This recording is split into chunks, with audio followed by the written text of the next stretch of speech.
Roger, does a functional medicine practice need to be CQC registered?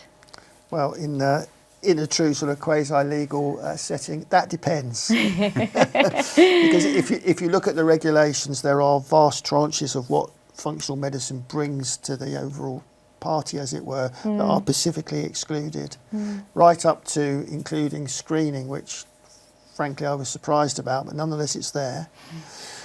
However, the overarching work of the CQC then comes back in to say, well, treatment is within the CQC purview. So it depends what you're doing.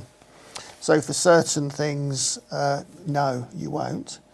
But if you end up taking the results of screening or the results of FM consultation into a treatment plan, I think that's the line of demarcation, where you're involved in specific advice to the specific circumstances of that specific patient. Okay. That's treatment, that's CQC requirement by way of registration.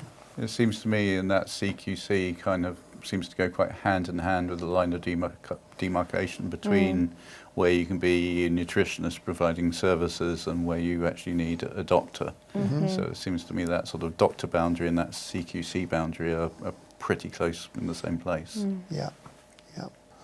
So, and if you require registration, it's almost certain from the sort of clients that we deal with, they're not going to want to be, isolated in the CQC exemption. They're going to want to develop what they do with their specific patients and treat. That's why they're in business to do that. So that takes them into CQC land, whether they like it or not.